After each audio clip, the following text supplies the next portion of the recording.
So today we gonna roast coffee here in roast place, Coffee Bukidnon. So right now we are preparing to roast the Bukidnon coffee.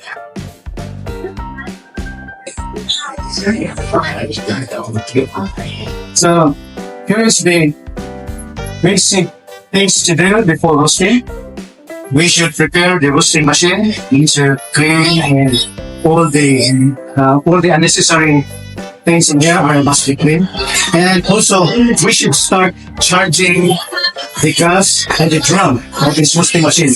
So we have a gas in there.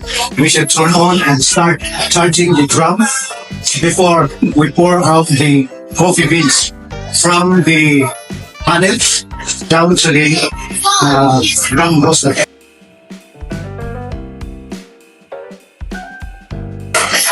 And aside the other preparations is make the roasting machine ready to charge, and also the gas gauge in here must be ready. And here in this part, this is a gauge of thermometer gauge and thermostat. And also all the bottom here is an adjustment on how temperature you want to charge it. Before pouring the coffee beans into the panel, we should need to weigh the green beans of the desired kilo or capacity of this roasting machine. So our green beans is ready to put into the panel while charging the drum. The coffee beans, it should be around 10 to 12% moisture content, and must be clean and sorted from other extra materials or anything which is mixed with the green beans. It should be sorted and separated.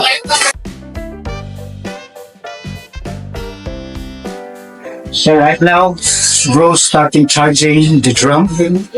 So right now, our drum is already 182.9 degrees centigrade, while our desired temperature for charging is around 270.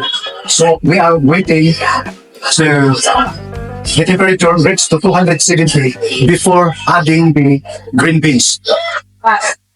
Because the purpose of having 270 degrees Celsius is when you drop or when you add the coffee beans on the panel down to the drum, the temperature goes down enough. So when the temperature goes down, that is going to the point where equilibrium level is reached, and then it will start rising again the temperature. We call that rate of rise.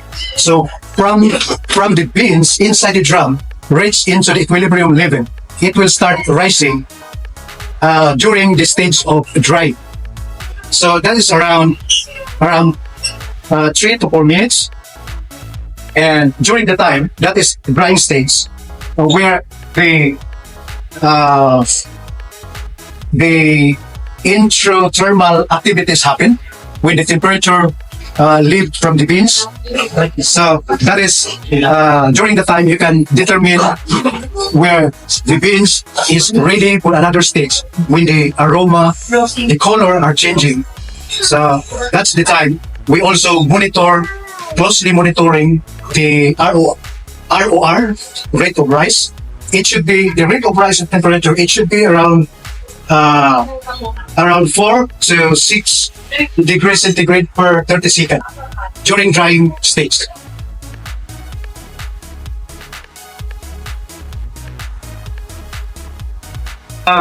This time the coffee from the panel is already dropped to the drum roaster, and we are now dropping down the temperature. If you don't think, when we pour the coffee beans, the temperature is about 270, but right now getting down. It is because all the heat from the drum will also suck from the coffee bean. Until the time it will reach the equilibrium where the coffee beans and the drum are in the same temperature.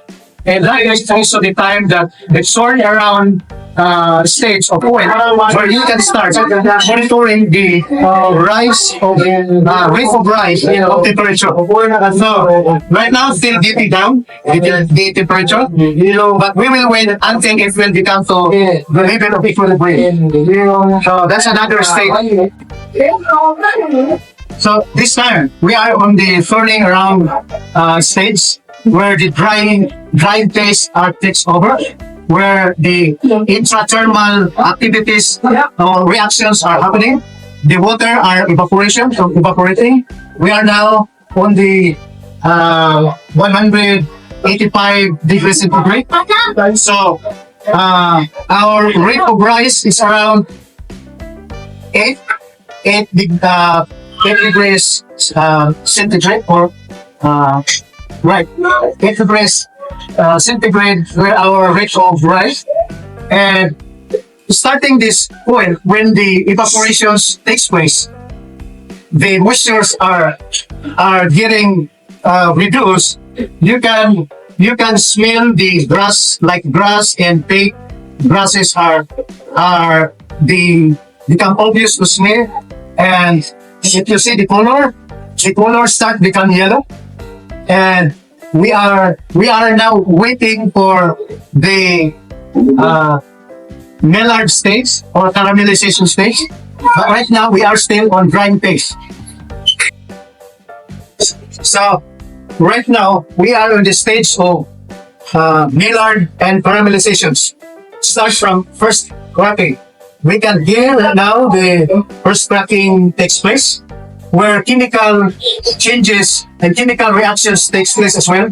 The proteins, amino acids are also having a chemical changes and reactions, while the carbohydrates, the simple sugar, glucose, fructose, and lactose right now are start caramelizing. And during this stage, after first cracking, this is the time that we need to also wait as development stage. This is now the time of development stage. For a few seconds, every second there is a big difference of temperature. So right now we are carefully check the color of the beans, because every second matters here. Right. Look at this now. We drop. So here in cooling system, there is a fan inside that suck the air, bring it to outside, because the coffee after you drop from the drum, it should be cool quickly or immediately to stop the chemical changes and process another chemical changes due to the heat. So it must be cooling quickly by the aid of fan inside and the rotating chambers in there with the cooling system. So the purpose is to stop the chemical changes and reactions after you drop the roasted beans, because that would affect the taste, the aroma, the flavor, and the overall taste of coffee once they will start after dropping from the drum roasters. During roasting, there are several terms we use. Right now, our roasting time is a medium roast. So, starting from light roast, that will start from 160 degrees centigrade. We call that drying phase, where when the temperature goes to 95 degrees, that would consider as a light roast. While 198 to 295, 205, that is considered a light medium roast. Now, right now we are about 220 degrees. This is about medium roast. So again, during roasting, we should also decide. We should also decide what particular roasting profile we need to have a finished product. Like for example, we would like to have a cup of coffee, a high acidity, meaning during development stage, during Maillard stage and caramelizations, the time should be controlled because the more you extend the heat and the number of minutes, the acidity will getting down, but the bitterness getting increased. It is because of the pyrolysis process. The chemical changes takes place every second. So if we desire to have a sweet coffee cup and high acidity, we should also into the time where the developing stage reach into 210 degrees centigrade. From 208 to 210, you can obtain the high acidity, sweetness, and also the body, the balance, and the bitterness is just balanced with the body and sweetness. But if you want more bitterness, you can extend for few seconds, like 25 to 30 seconds. The acidity will go down and the bitterness will high because of the caramelizations of glucose, fructose, and sucrose, which is found in sugar, simple sugar from carbohydrate found in the coffee beans. That could cause bitterness during extending durations of roasting.